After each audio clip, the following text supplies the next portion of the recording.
الكريم.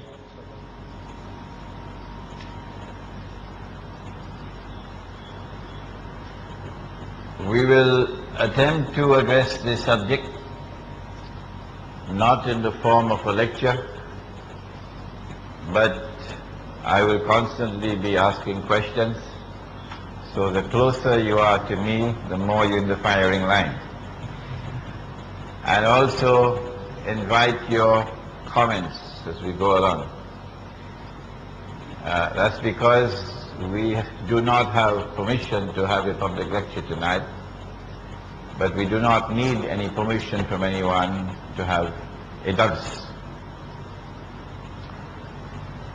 Our topic is entitled Ashura in the Quran. And you know Ashura, or Yawmul Ashura, is the 10th day of the month of Muharram, when we all fast, the Masnoon fast. What does the Quran have to say about Ashura? That's our topic. And since the Shahada of Sayyidina Imam Hussein radiallahu ta'ala anhu took place long after the revelation of the Quran, we are not concerned with the Shahada of Sayyidina Imam Hussein and Ashura. Our subject is Ashura in the Quran. Nor are we concerned with any other events which may have occurred in history on this day, and of which no mention is made in the Quran. That is not our concern. So one last time, our subject is Ashura in the Quran. Before we begin, let us take careful note of the fact that the Torah, as it now exists, Torah in Arabic, makes no mention whatsoever of Ibrahim alayhi salam traveling to Arabia. No, never went there.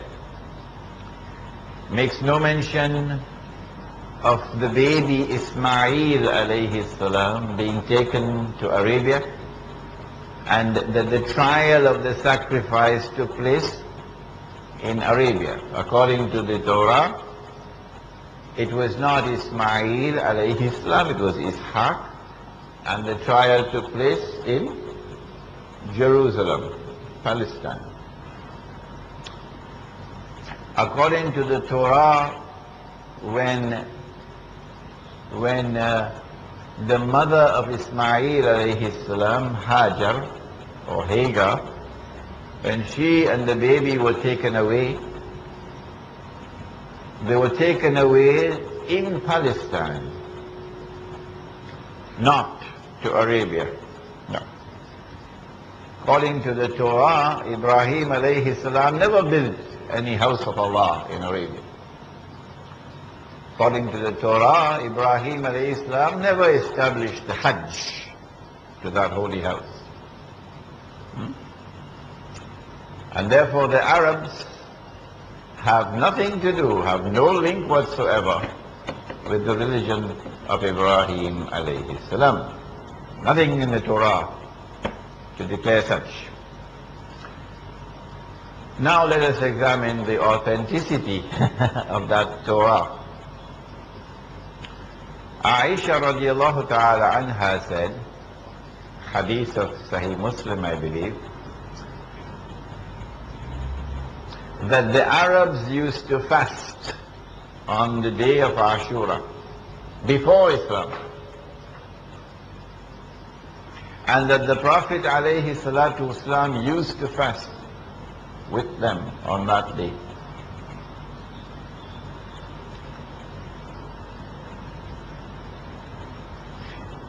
The question that we ask is, why were the Arabs fasting on the 10th day of Muharram?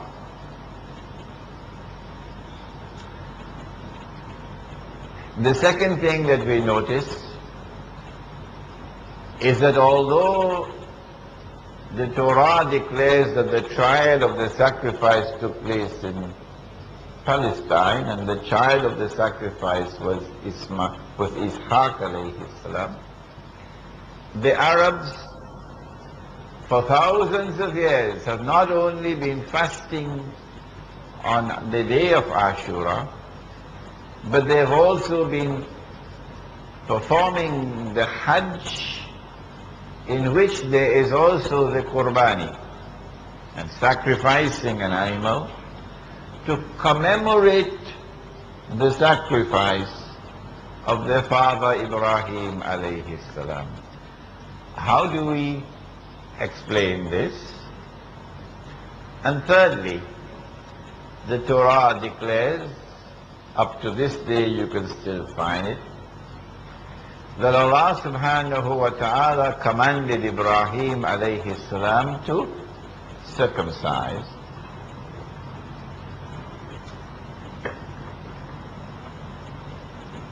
And that circumcision, male circumcision, not female, circumcision, male circumcision, was the symbol of the covenant with Allah subhanahu wa ta'ala that you belong to the deen, the true religion that was sent by Allah, the deen of Ibrahim alayhi salam. This is the symbol.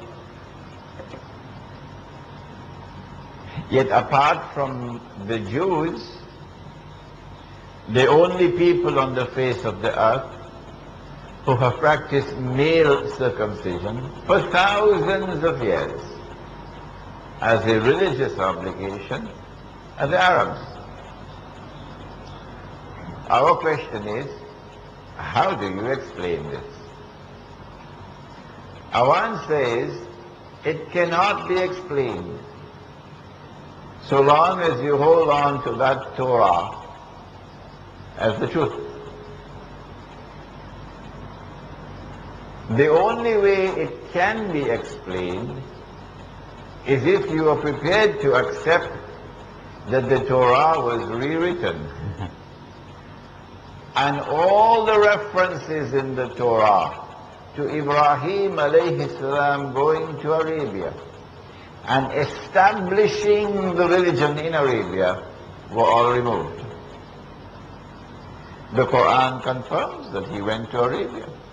He makes dua, Rabbana inni askantu min dhurriyyati biwadin ghayri dhi dhara inda baytika al-muharram.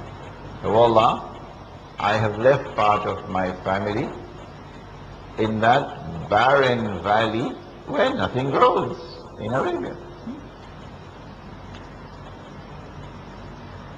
The Jews fasted on the day of Ashura because they declared this is the day which commemorates that day, the 10th of Muharram, when Musa alayhi salam was ordered to strike the water with his rod, and the waters parted.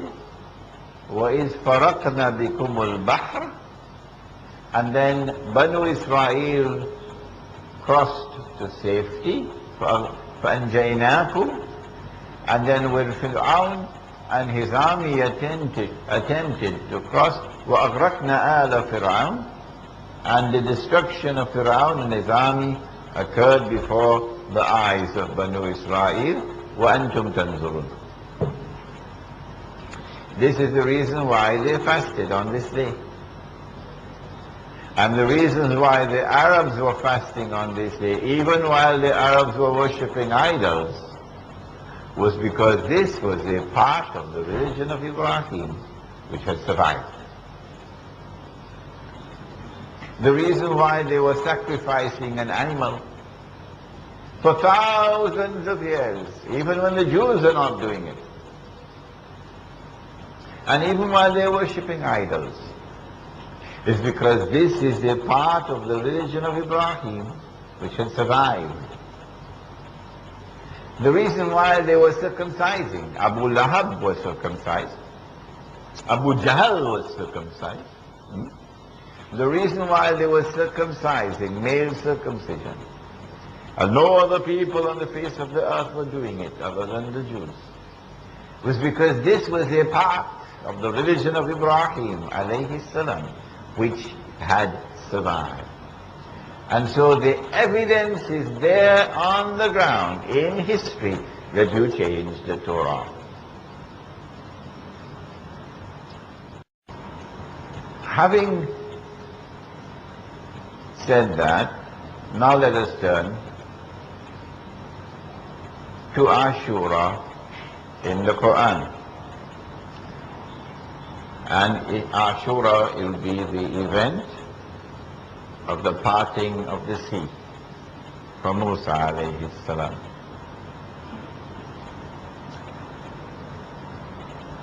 The Prophet said sallallahu ta'ala alayhi wa sallam that there were 124,000 prophets. And yet in the Quran, which is the last revelation from Allah, there are only about 24 whose names are mentioned. And of those 24, the overwhelming majority are prophets who were sent to Banu Israel.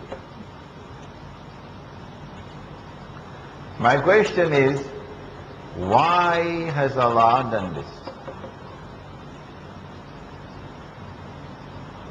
Makes mention of only about 24 out of 124,000. And then selects only, most of them, only from the prophets sent to Banu Israel. Question number 2. Of these 24, most of whom are prophets who were sent to Banu Israel, one prophet, one, commands more space in the Quran than all the others combined. One prophet. And his name is Musa alayhi salam. One prophet commands more space in the Quran than all the other prophets combined. And the question I want to ask tonight is, why? So let me drink some water while you are thinking about these two questions. Bismillah.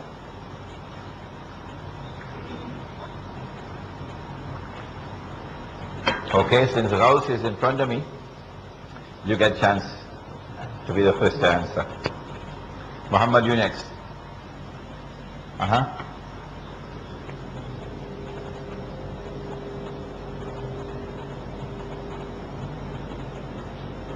Okay, he's still thinking. Still thinking. What happened? You didn't drink Teh Tarik before coming? Anybody? Who would like to try? Yes. Hassan Mahmood. Because they are the chosen people of Allah. Okay, anybody else?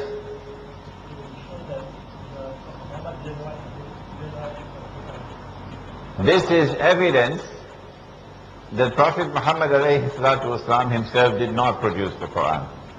Good answer, yes, good answer. Anything else? Because?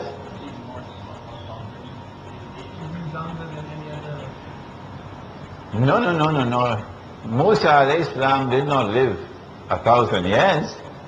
The only prophet we know of whose age is mentioned in the Quran is the Prophet Nuh alayhi salam, who preached for how long? 950 years. Yes?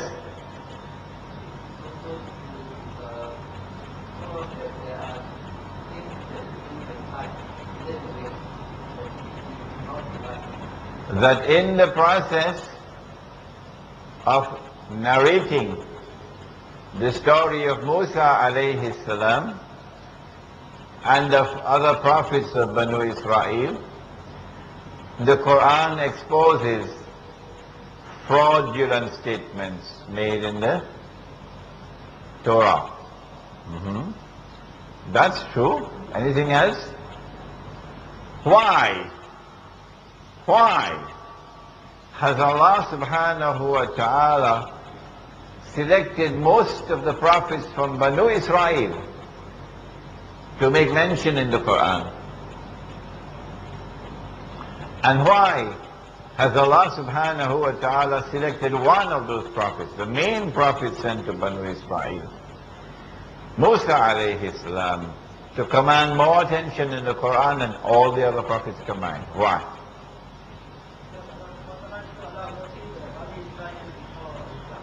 I didn't hear you.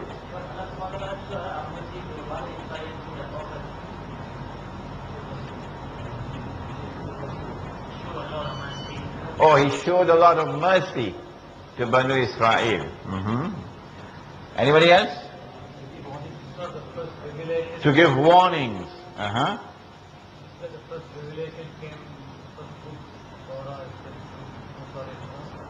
Because the first revelation that came was the Torah. That's why it commands so much space in the last revelation, which is the Quran. Anybody else? Because the Jews are very stubborn, that's why. Okay, anybody else? Alright. Yes?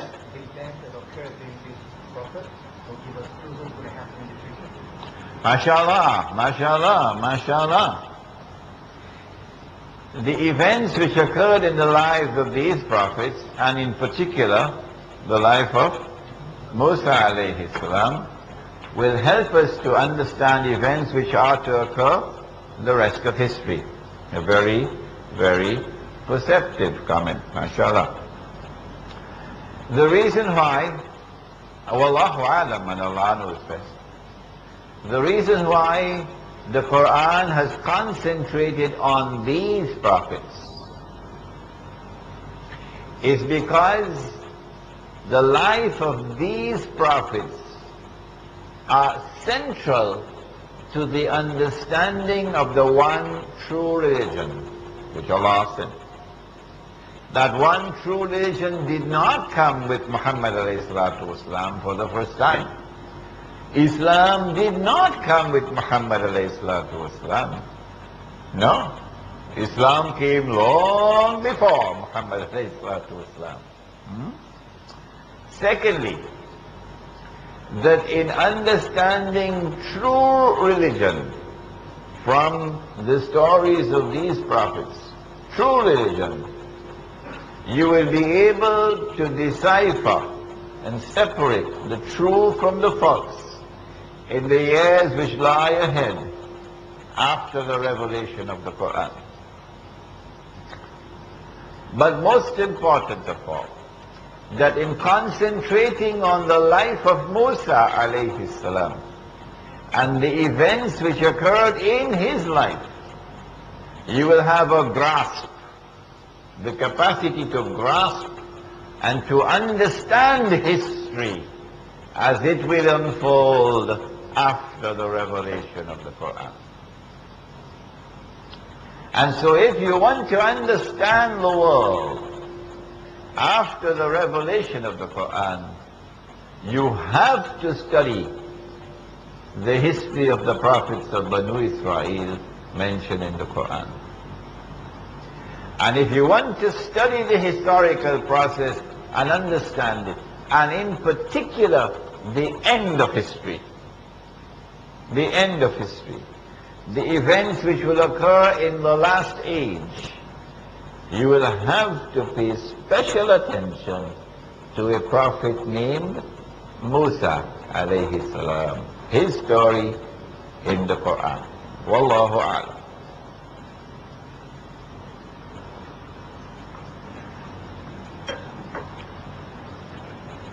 How did Banu Israel reach to Egypt? With Yusuf alayhi salam, correct? Who was taken as a slave and then who was put in prison and then who emerged to become prime minister? Who was the head of state of that territory when Yusuf became prime minister? Who was he? What was he called? Pharaoh. Do you all agree with him? Everybody? Who disagrees? It's a pity we can't get any answers from the sisters. Anyone disagrees? Or you all agree with this? Yes? What was he called? You forgot the? You forgot the name. N-A-M-E, name.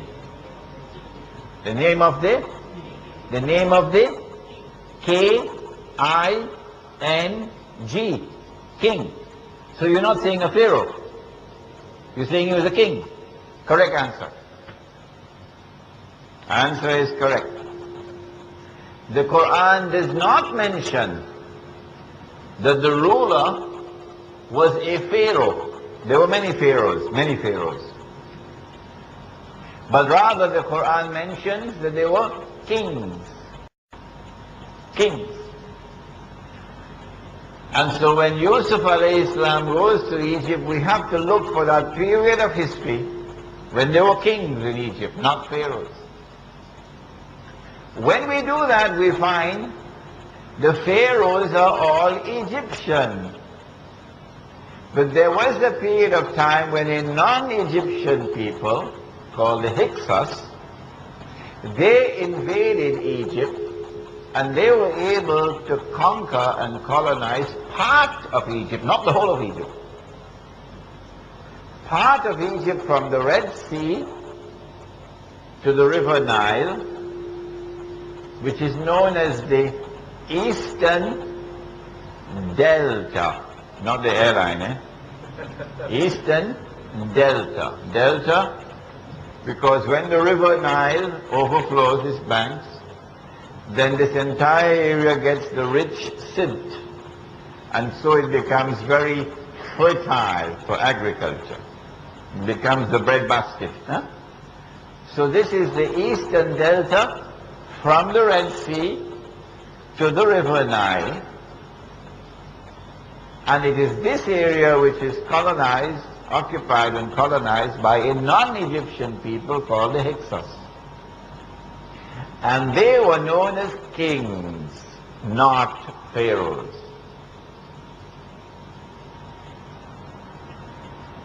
And Yusuf alayhi salam becomes prime minister. Okay. Banu Israel live in this territory for some 420 years, but were enslaved. And by the time of Musa alayhi salam, they are slaves in Egypt. My question, who enslaved them and why were they enslaved?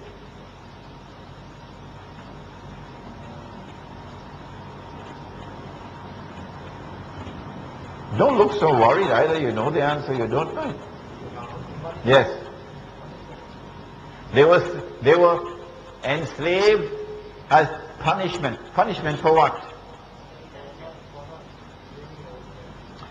Punishment for not living? For not living, for leaving the Holy Land. Yes? Go ahead.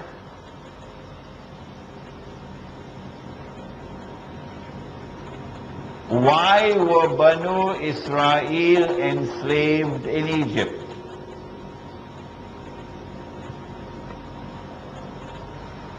Yes, Hassan, you have an answer? You're smiling?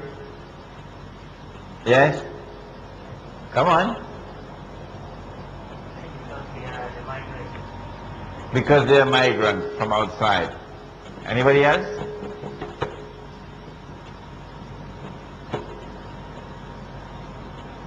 Nobody. Okay. The Egyptians hated the invaders who came from out of Egypt and ruled over that part of Egypt which is known as the Eastern Delta. They hated the Hyksos. And they adored their own leaders, who were the pharaohs. Indeed, they worshipped their leaders, the pharaohs, as gods.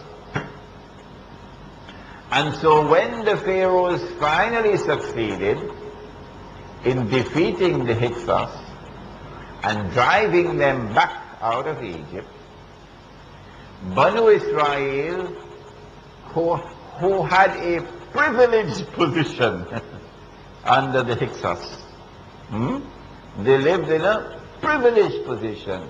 They were now punished. Punished for supporting the enemy. That is why they were enslaved. Yes. Okay. Which enemy were Banu Israel supporting? Who can answer that? I just told you. The Hyksos. The Hyksos. The Hyksos were not Egyptians. They came from outside of Egypt and they invaded the eastern delta, they conquered it and they colonized it and they ruled over it. While they were ruling over it, Yusuf alayhi salam came. And then after Yusuf alayhi salam was made prime minister, then Yaqub alayhi salam and the whole family came. And the Hyksos now gave Banu Israel a very high status in society. And so when the pharaohs succeeded in defeating the Hyksos and driving them out, Banu Israel are now punished for having supported the enemies of Egypt. Okay? All right. What is the name that the Quran gives to that territory where Banu Israel lived? The Hyksos ruled over it, the eastern delta. The Quran gives a particular name to that territory which is crucial to the understanding of Ashura. What is the name? Anybody? Huh? Hadiyah. Madian. No, Madian is on that side, the Sinai Peninsula, Madian. The answer is Mim, Sod, Ra, Misr. Mim, Sod, Ra, Misr. Today, the word Misr stands for the whole of Egypt. You're going to Misr. And when someone is an Egyptian, he is known as Misri, Egyptian. But for the Quran, no.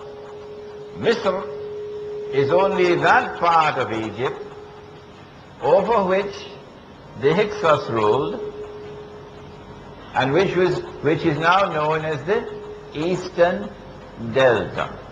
Good. When the time came for Allah subhanahu wa ta'ala to raise Musa alayhi salam and to send him to Fir'aun, Allah subhanahu wa ta'ala sent him with signs. And these signs would impact upon Egypt, and they were meant to wake them up, to get them to accept that the message of Musa alayhi salam was the truth. The truth. And that the command of Allah subhanahu wa ta'ala, release Banu Israel, allow them to leave, must be obeyed. The first sign, everybody knows it, so I don't have to ask you.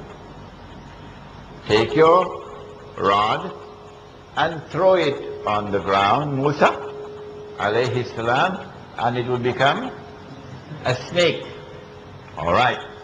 Now go on, hold the tail of the snake. Don't be afraid. Come on, hold it. Of course he's afraid.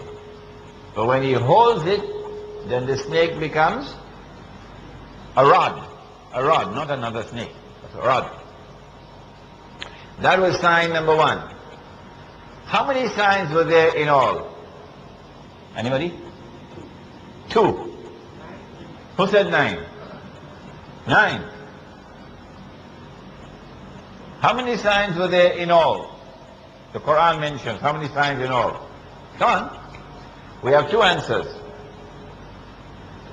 3. Who says 3? 3. Are you guessing or? I have a student of mine who has a PhD in sophisticated guesswork, you know. He's guessing and you would think that he's very, very confident. Any other answers? My question is, how many signs does the Quran mention Musa alayhi salam was sent with to Fir'aun? Name. How many? 9 is correct. 9 is correct. Now here is the evidence for you that you have been negligent in your study of the Quran. There's evidence staring you in your faces here tonight. Okay? Now, number 1 was, I don't think I can remember all 9, but let's try. Maybe you can help me. Number 1 was the rod. It became a stick. Number 2, anybody? Put your hand underneath your arm. Now take it out. And it becomes white, gleaming white. Gleaming white. But the hand is not in any way diseased or deformed or anything. Number 3? Light. One at a time. One at a time. What did you say? Blood. Blood. Water becoming blood. Number 3, that was 3. Number 4? Not grasshoppers. Locusts. Locusts. And what do the locusts do? They eat your crops. That's 4. Number 5? The crops are shorter, less, smaller crops. That was number 5. Number 6? Frogs. What's the Bahasa word for frog? Akata. Kata. Frogs. You sit down to eat your nice nasi goreng kampung, and as you're about to eat, a frog is there. You go in your bathroom to bathe with the bucket, and as you take a dipper, a frog is there. You go to sleep at night, and you and your wife in the bed, and a frog comes along to keep you company. Frogs everywhere. That was number 6. 6. 7. Lice is correct. MashaAllah, lice is correct. Number 8.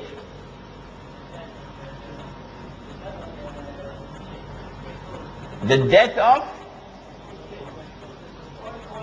of the Egyptians, they all died. All the children of the wait, before you put yourself in trouble. I'm asking about the signs which are mentioned in the Quran. Go ahead.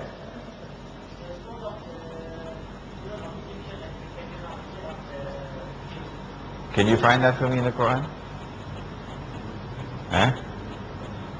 I can wait for the whole night, you know.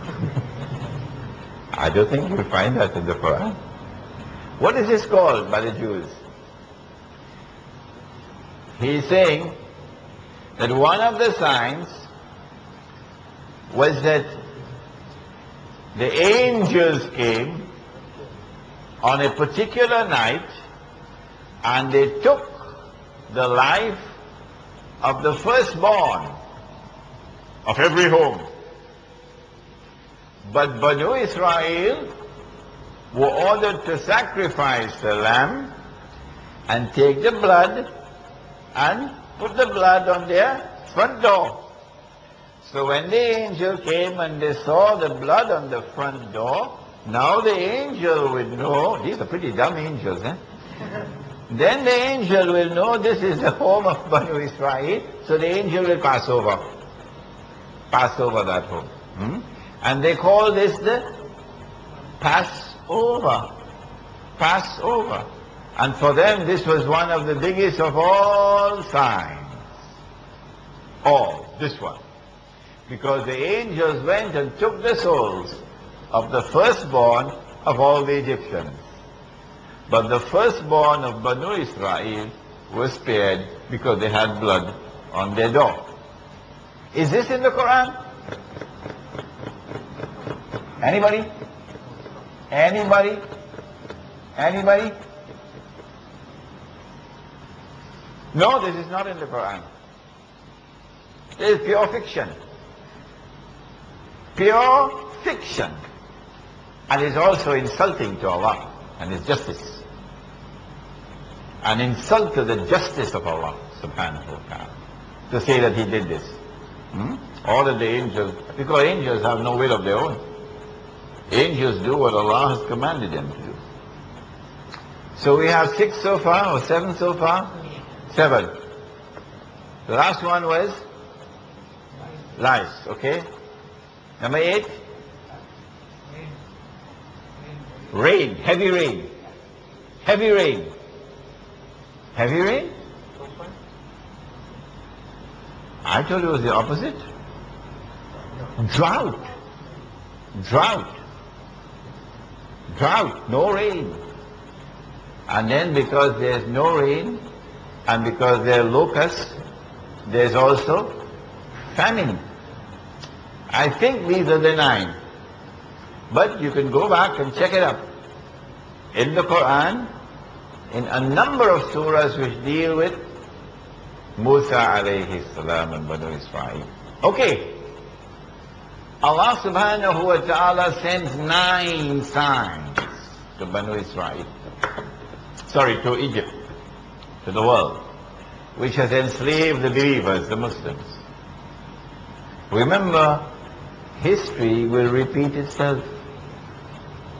We're now living in that age when not only 9 signs, but more than 9 are constantly appearing before our eyes. Before the punishment comes, the signs have to come. Okay. After the 9 signs,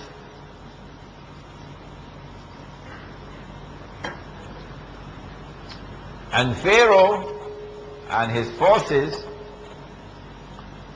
are arrogantly rejecting the truth which has come from Musa alayhi salam, and are becoming exasperated because these signs from Banu Israel and from Allah is causing embarrassment to Egypt. Because when the frogs came all over Egypt, and Pharaoh had to beg Musa alayhi salam, please ask your Lord to take it away. And once He takes it away, we let you go. Remember? And then when Musa prayed and Allah took away the frogs, Pharaoh broke his word. So it's an embarrassment. Okay? One after the other. And so Pharaoh is reaching to the limits of his patience. And soon he's going to attempt to deal with this problem once and for all, like the Hindus of India are now approaching that moment. When that time came, and the 9 signs had been exhausted, and Pharaoh is now ready to strike, I want to end this problem now once and for all, which is the state of the Indian Muslims today. Then we have Surah Yunus. Surah to Yunus. Musa alayhi salam is having difficulty with his own people, Banu Israel. Because they are becoming increasingly scared and terrified. Pharaoh is powerful. Pharaoh is going to come after us. And this confrontation that you have with Pharaoh could lead to disaster. And we are more concerned about our Toyota Camrys and our jobs and our houses and flats. We want to protect what we have rather than to risk it all by following you, Musa. Sounds familiar, doesn't it? Huh? Sounds familiar, doesn't it? And so Allah says in the Quran, when that time came, فَمَا آمَنَ لِمُوسَى إِلَّا ذُرِّيَّةٌ مِّن قَوْمِهِ. Only the young believed in Musa from Banu Israel. Only the young. And why did the rest not have faith in him? عَلَى خَوْفٍ مِّن فِرْعَوْنَ وَمَلَئِهِمْ. Because of fear of Pharaoh and his administration. This is why it was only the young. Because the young didn't have fear in their hearts. Their hearts had not as yet been corrupted. And so when I come to Singapore and I see the young people coming out to attend my lectures in thousands, I feel so proud and happy. History is repeating itself. Musa alayhi salam then spoke to his people who were so full of doubts in this confrontation with a godless government, Fir'aun, full of power and arrogance, wanting to punish the believers, war on Islam. Musa alayhi salam now speaks to them as the true scholars of Islam should speak to the Muslims today. وَقَالَ Musa, يَا قَوْمِ, O my people, إِن كُنْتُمْ آمَنْتُمْ بِاللَّهِ, if you truly believe in Allah, فَعَلَيْهِ تَوَكَّلُوا إِن كُنْتُمْ مُسْلِمِينَ, then put your trust in Him if you are indeed Muslims. Put your trust in Allah. Then those who truly had faith, they responded and listened to their dua. فَقَالُوا عَلَى اللَّهِ تَوَكَّلْنَا, we put our trust in Allah. رَبَّنَا لَا تَجْعَلْنَا فِتْنَةً لِقَوْمِ الظَّالِمِينَ وَنَجِّنَا بِرَحْمَتِكَ مِنَ الْقَوْمِ الْكَافِرِينَ. O our Lord, make us not a trial for those who oppress, but deliver us by your mercy from those who reject you. Good dua for today. After this separation of the sheep from the goats, no, I shouldn't use that because I eat goat meat myself. After this separation of those who trusted Allah and those who are halfway in their faith, Allah now knows who are those who truly trusted Him. Then came down the orders. Listen to the order, because it is so immensely applicable at this moment in the Muslim world, particularly in India. This is the most important ayah of the whole evening, so listen to it. وَأَوْحَيْنَا إِلَى مُوسَى وَأَخِيهِ أَن تَبَوَّأَ لِقَوْمِكُمَا بِمِصْرَ بُيُوتًا وَجَعَلُوا بُيُوتَكُمْ قِبْلَةً وَأَقِيمُوا الصَّلَاةَ وَبَشِّرِ الْمُؤْمِنِينَ. This is a difficult ayah, difficult verse of the Quran. And then we sent down this order to Musa alayhi salam in the form of wahi. What is the order? Divine order. And sent it down not only to Musa alayhi salam but also to his brother Harun alayhi salam. Does anyone know what is the order that I just mentioned? I just recited for you in Arabic. What was the order? Come on. Yes, who is it? I can't see. Who is it?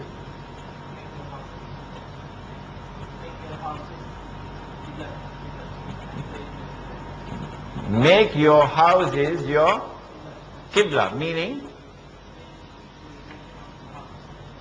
perform your salat facing your houses.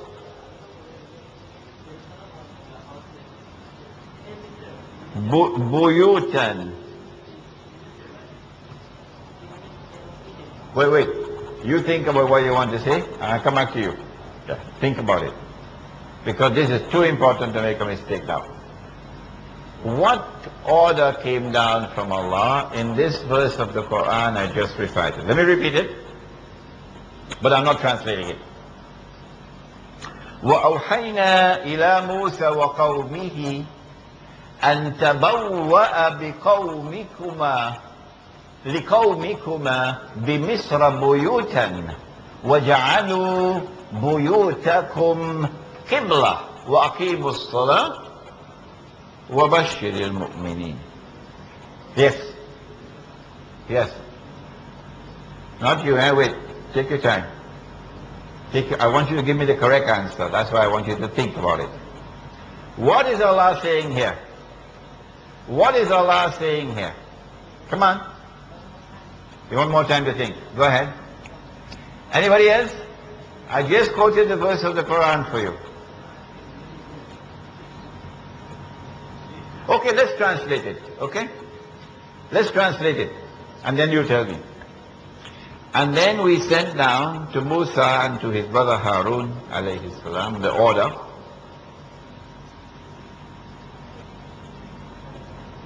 that you should establish, construct, build for your qawm, your people, Misra in Misr, buyutan, houses, homes, residences, وَجَعَلُوا بُيُوتَكُمْ قِبْلَةً, and let your houses be Qibla. وَأَقِيمُوا الصَّلَاةَ, and establish salat. And if you do that, وَبَشِّرِ الْمُؤْمِنِينَ. Good news for you if you do this. Come on. What is the implication of this command? You ready? You ready? Mayat?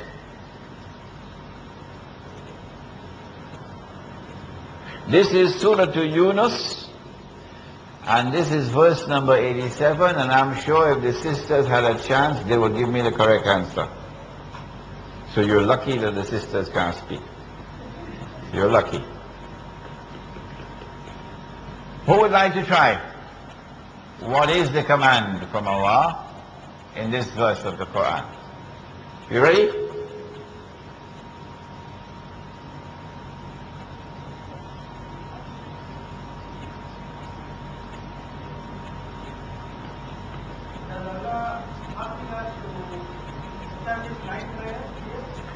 Establish night prayers at home at night time in your houses. You're guessing?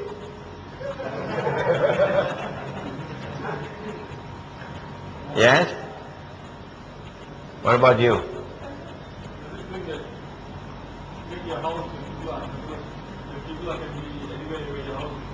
Anywhere where your house is your Qibla, you turn to that for your salat. Okay?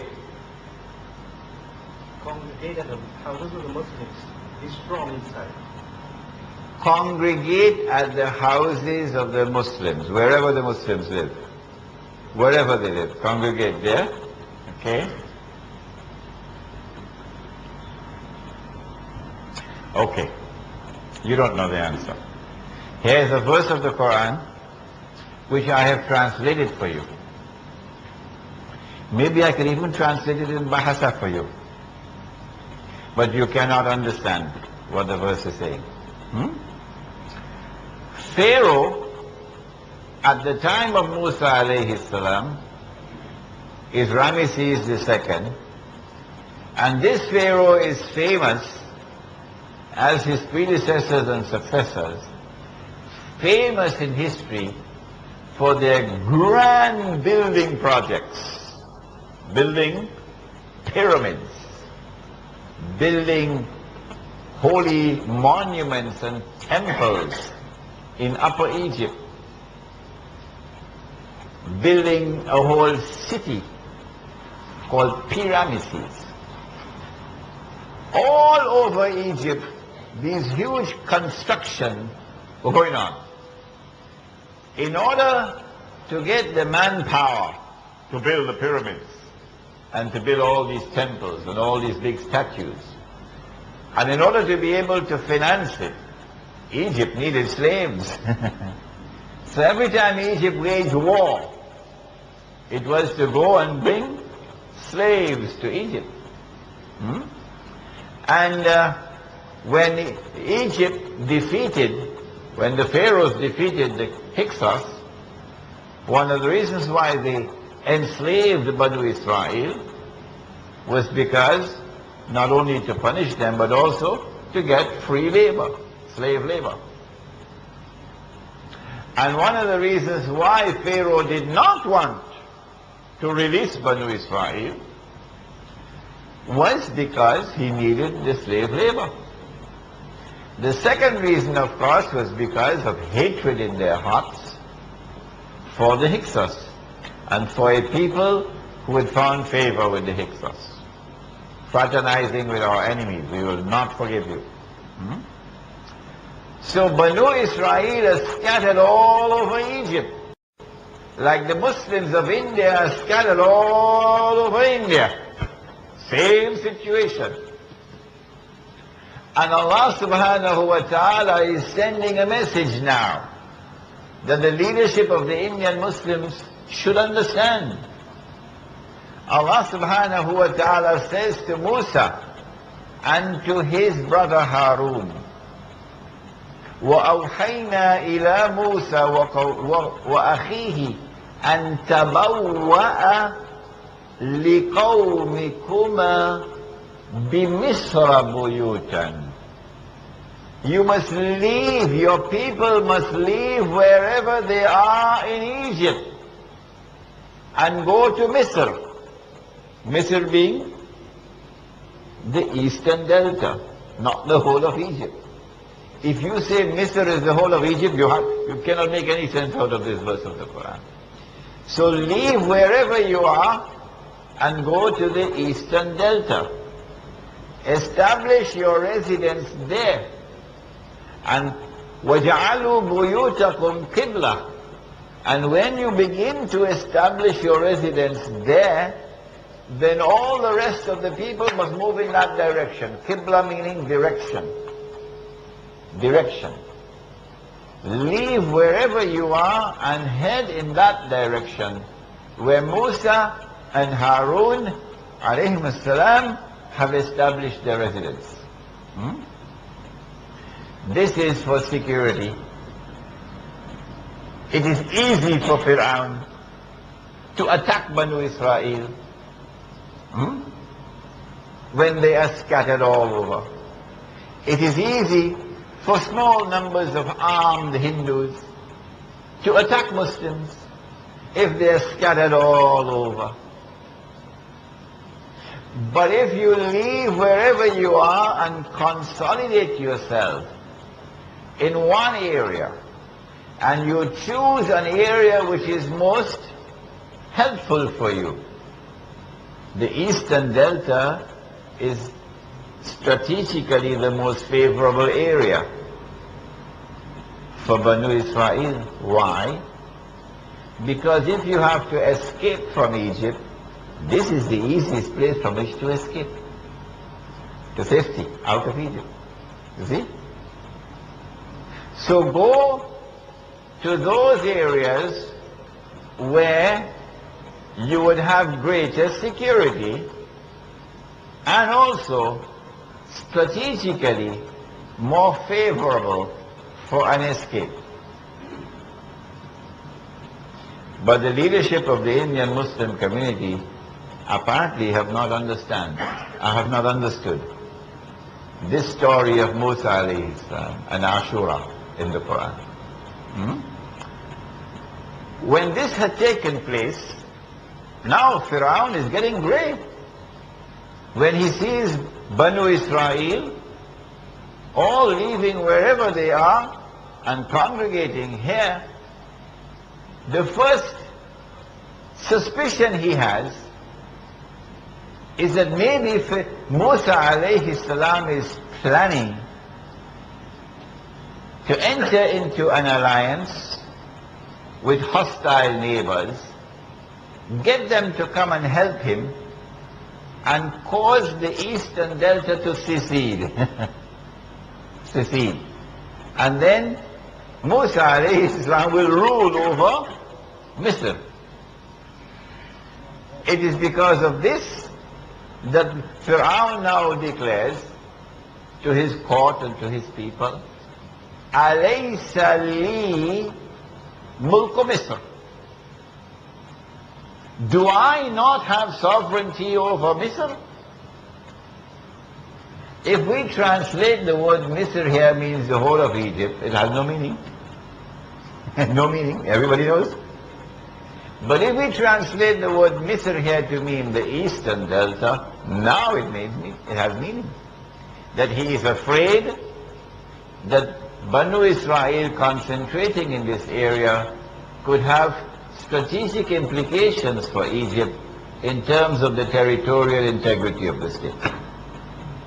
The same thing is going to happen if the Muslims of India were to leave wherever they are scattered all over India and begin to congregate in numbers that are large enough. Say, the smallest Muslim community must be 5 million.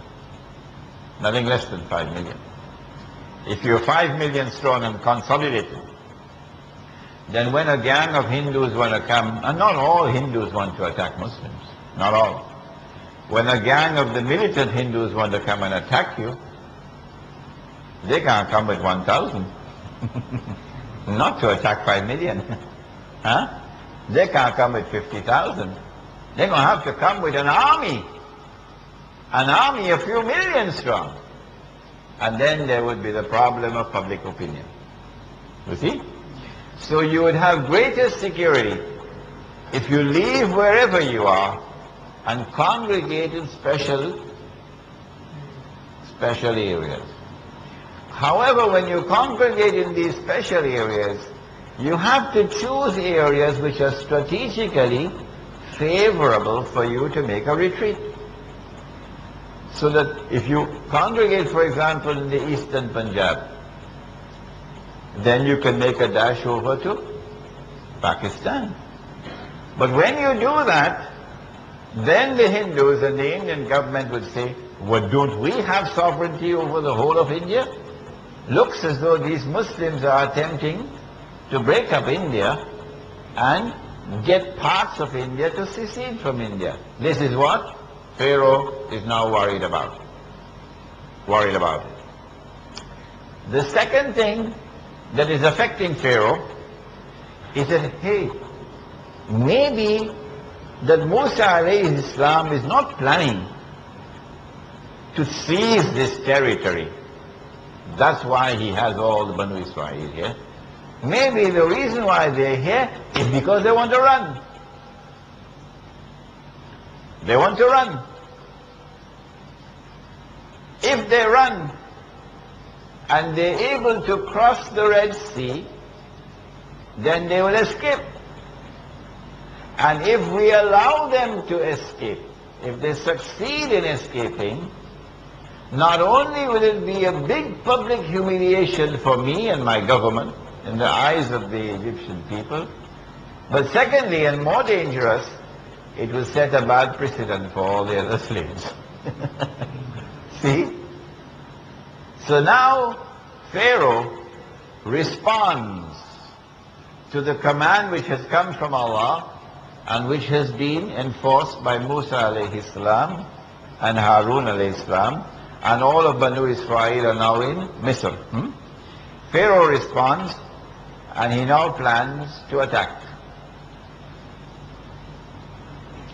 Let me deal with this problem before they can do one of two things: enter into an alliance and get others to come, or attempt to escape. When he assembles his armed force, or is in the process of assembling his armed force to come and attack, and when he believes now that this is the time when we have them all together, we'll finish them off this time, it is at that time that Allah subhanahu wa ta'ala gives orders to Banu Israel, to Musa alayhi salam, during the night time, flee. And when you flee, you're heading towards the Red Sea, because your destination is to get out of Egypt and to go back to the Holy Land. So Banu Israel, let me deal with this problem before they can do one of two things: enter into an alliance and get others to come, or attempt to escape. When he assembles his armed force, or is in the process of assembling his armed force to come and attack, and when he believes now that this is the time when we have them all together, we'll finish them off this time, it is at that time that Allah subhanahu wa ta'ala gives orders to Banu Israel, to Musa alayhi salam, during the night time, flee. And when you flee, you're heading towards the Red Sea, because your destination is to get out of Egypt and to go back to the Holy Land. So Banu Israel is fleeing during the night time. And when Pharaoh hears that they are fleeing, then very hastily, whatever he could accumulate of his armed force, he pursues them. When the daylight comes, he has already made considerable progress towards catching up with them. And Banu Israel could look back and see the forces of Pharaoh coming. And in front is the sea. Now tell me, you truly have to have faith in Allah at that moment to still remain strong, confident. All the others would have given up hope. We are now between the devil and the deep blue sea. There is no hope left. Nothing. We have followed this man, and we made a mistake in following him. See? The only ones who will still remain with him are the young. Which is why in Surah Al-Kahfi, at the beginning of the surah, إِنَّهُمْ فِتْيَةٌ آمَنُوا بِرَبِّهِمْ وَزِدْنَاهُمْ هُدًى. It was the young ones. They were the ones who gave up everything. Gave up their houses, gave up their jobs, gave up their cars, gave up everything. When the godless world had made it impossible for them to live as Muslims. Everything was now stopped. Every door was closed. When every door was closed, they didn't say, well, there's nothing else we can do, so we might as well throw in the towel. We're going to have to compromise. That's the only way we could remain here and continue to eat roti. No. The young one said no. We rather give up our homes, give up our jobs, give up the land in which we live, give up society, give it up, separate from them, disconnect from them, and go and flee in a cave in a mountain, rather than to give up our Islam. Only the young would do that. It is for us to take a lesson from what the Quran is saying here. if, like me, you reach 60 and your beard is now white. That no, my heart can also be like the heart of a young man. Fearless, fearless, when striving and struggling to keep Islam.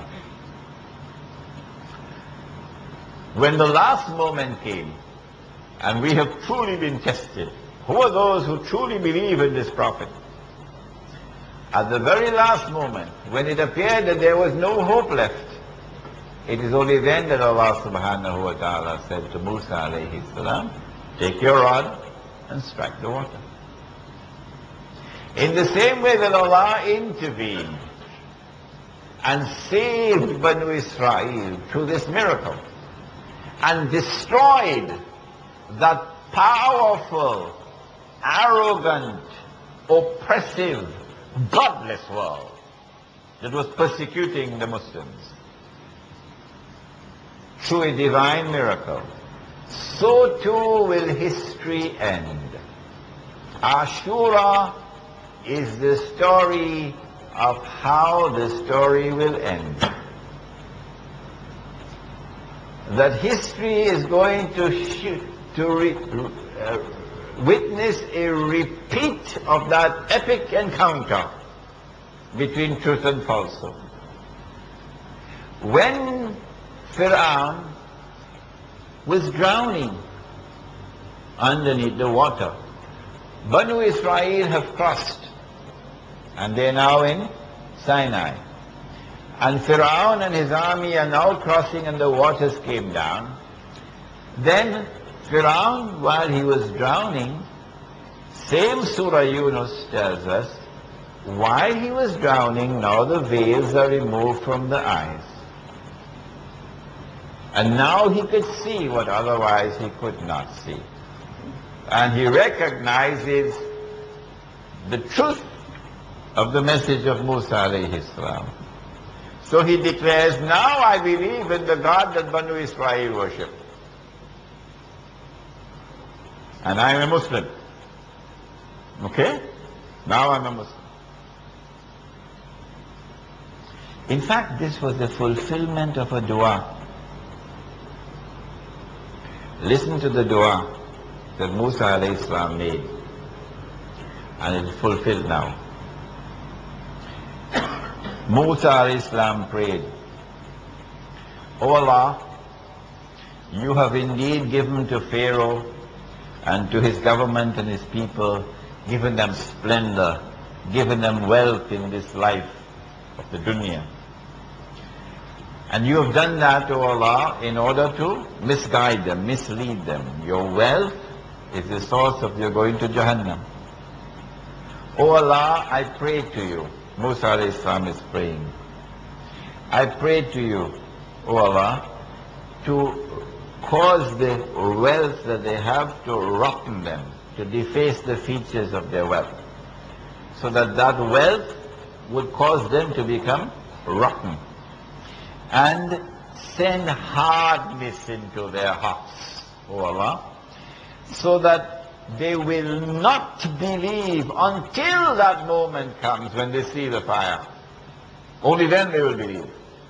They will not believe until that moment comes when the veils are removed and now they can see what they could not see before. Only now would they believe. And Allah then responded and He says, قَالَ قَدْ أُجِيبَتْ دَعْوَتُكُمَا. Your dua of Moses and Musa and Harun, your dua is accepted. And so Fir'aun, at the last moment, when now he can see what otherwise could not be seen, now he accepts Islam.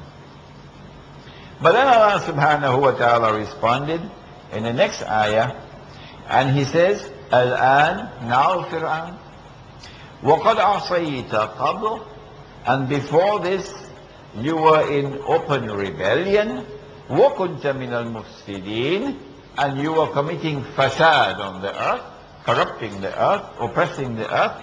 فَالْيَوْمَ نُنَجِّيكَ بِبَدَنِكَ. This day we have decided to preserve your physical body. لِتَكُونَ لِمَنْ خَلْفَكَ آيَةً, that your physical body, when it is rediscovered, would be a sign for a people to come after you. وَإِنَّ كَثِيرًا مِنَ النَّاسِ عَنْ آيَاتِنَا لَغَافِلُونَ. But most people, they don't have time to bother about my signs. So when the body of Firaun is discovered, this is the sign of all signs that history will now witness a repetition of that epic encounter between Musa and Firaun. And it will end in the same way, that those who are persecuting the Muslims will at the very last moment, when they believe that success is now assured for them, and they will finish off the Muslims. And when amongst the Muslims they all lose hope except the young. At that last moment, Allah will intervene. Over there He intervened with the rod and the sea, and over here He intervened with the son of Mary, who now comes down, which was my lectures on Jerusalem and the Quran and all the other lectures. The body of Fir'aun was discovered towards the end of the last century, a little bit more than 100 years ago. And so for the last 100 years, you cannot understand history, and you cannot understand the future which lies ahead unless you go to this Quran and not only study the history of Banu Israel, the prophets of Banu Israel, but in particular study the history of Musa alayhi salam. And when you study the history of Musa alayhi salam, study the event of Ashura, because Ashura has in it the key to the understanding of history today and the understanding of the end of history. I believe this is perhaps the first time you have heard a talk on Ashura like this. Every year on the 10th of Muharram you fast for Ashura. Yes. And every year on the 10th of Muharram you hear some lecture or something on the subject of Ashura. But that the Quran should be the source and the base for understanding Ashura, this is where we have been deficient. Yes?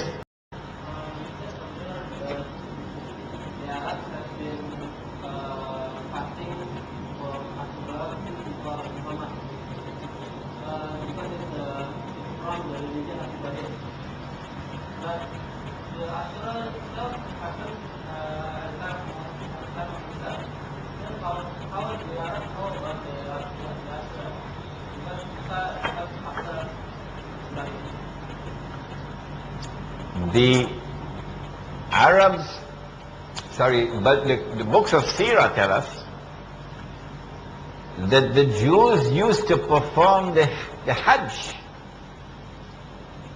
to the Kaaba until the idols appeared in the Kaaba. And only when the idols appeared in the Kaaba, only then did they stop performing the Hajj. And so the religion of Ibrahim alayhi salam came to Arabia not only with Ibrahim alayhi salam and Ismail alayhi salam, but there was interaction between Banu Ismail and Banu Israel until that time when the idols appeared in the Kaaba. And so we would have to assume that the idols had not appeared in the Kaaba at the time of Ashura. Any other questions? Yes.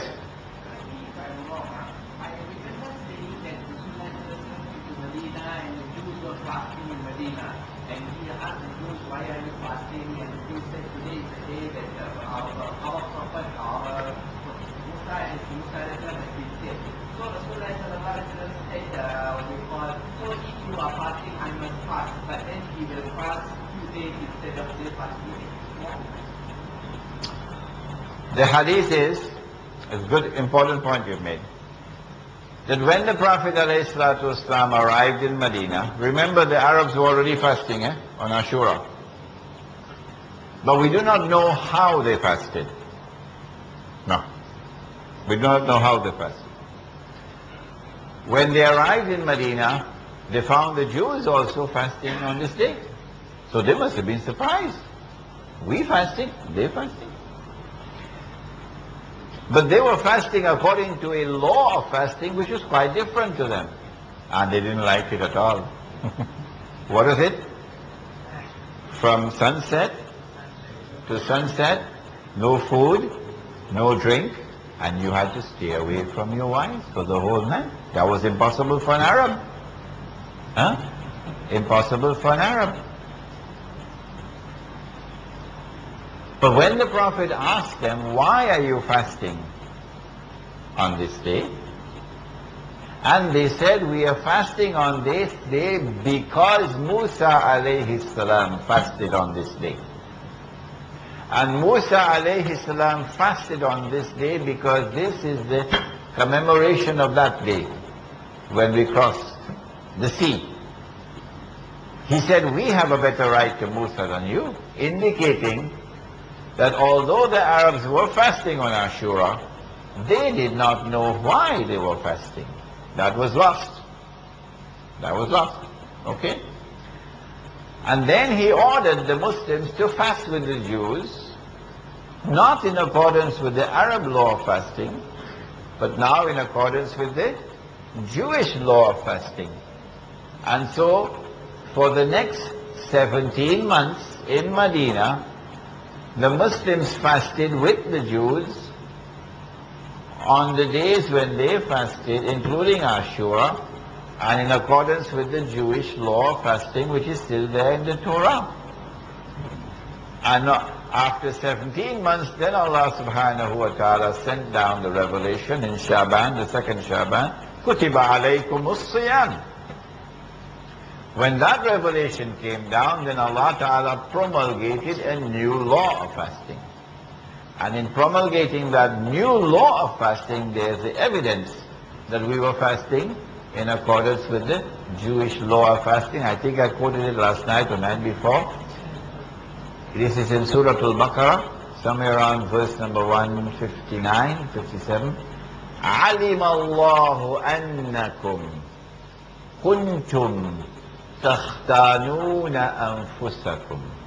Allah knows what you used to be doing secretly in violation of the fast, going to your wives in the night time when you're supposed to stay away from them. فَتَابَ عَلَيْكُمْ. Allah has turned towards you mercifully. وَعَفَى عَنْكُمْ. And Allah has forgiven you. فَالْآنَ. And so now, بَاشِرُوهُنَّ. Embrace them, meaning during the nights of fasting. And when you embrace them, وَابْتَغُوا مَا كَتَبَ اللَّهُ لَكُمْ. And now seek, when you enter into your wives, seek for what Allah has written for you. So it is Allah who does the writing. You can't sit down with your wife and say, you know, I think we should only have 2 children. American Sunnah. And better to have 1 child this year and then the next child after 3 or 4 years, okay? Alright? What happened? What are you looking at me like for? So when you decide how many children you want, and when you decide when you want the children, you are attempting to take over from Allah and do the right thing yourself, and that is shirk. That is shirk. To attempt to take over from Allah and do the right thing yourself. Because Allah says, وَابْتَغُوا مَا كَتَبَ اللَّهُ لَكُمْ. Now in order for you to fulfill this order of Allah, to enter into your wives and always seek for what Allah has written for you, you have to come and live in a Muslim village. Because if Allah sends you 12 children, you can't survive in the flat. Can't survive in the flat. Okay? So in order to live in the flat, you're going to have to attempt to take over from Allah and limit the number of children you have. You see? And in the process of doing that, commit shirk. Any other questions before we go for Titarikas?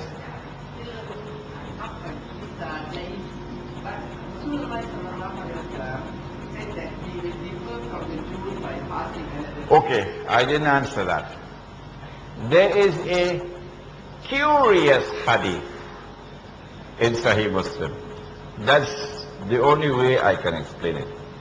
It is a very curious hadith. It says that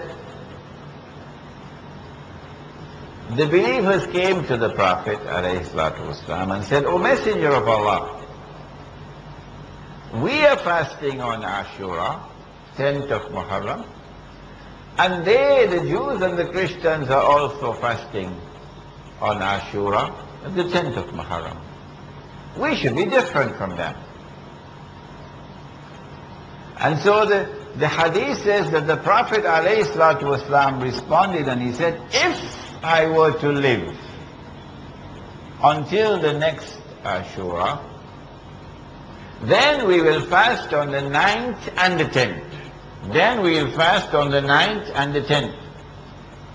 But he died before the next Ashura. So, this event took place at the end of the 9th year of the Hijrah, or early in the 10th year of the Hijrah.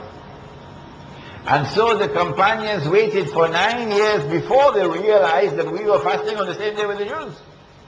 It took them 9 years before they realized that we were fasting on the same day with the Jews. And after 9 years, now they come. And when they come to him, he says, if I live until next year, we're going to do something about it. For me, the minimum I can say about this hadith is it's very curious. Yes, any other questions? Alright, so inshallah tomorrow night we will deal with a dars, so come prepared to answer questions. And if you sit at the front here, you might get more than the others. ربنا تقبل منا إنك أنت السميع العليم وتب علينا يا مولانا إنك أنت التواب الرحيم. اللهم أنت السلام ومنك السلام تبارك ربنا وتعاليت يا ذا الجلال والإكرام. سمعنا وأطعنا غفرانك ربنا وإليك المصير.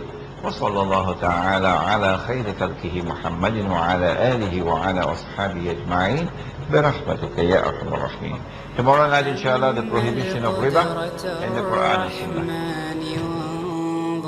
سيهديك التأمل للصواب ومد الطرف في كل النواحي سؤالك سوف يرجع بالجواب.